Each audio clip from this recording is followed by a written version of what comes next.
çok seviyorum. Siz neredesiniz? Mete bir oynuyorum ya. Arkadaşlar Mete bize bu da oynuyor. Oyunun sormuşum, çok sormuşum.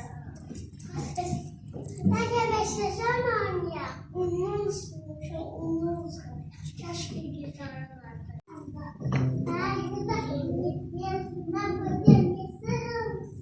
Biz çok sormuşum, oyun oynuyor.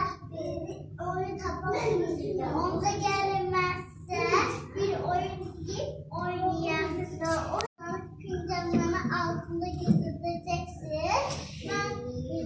Bir neferde yumasa. Alman taksam. Yiyeceğim.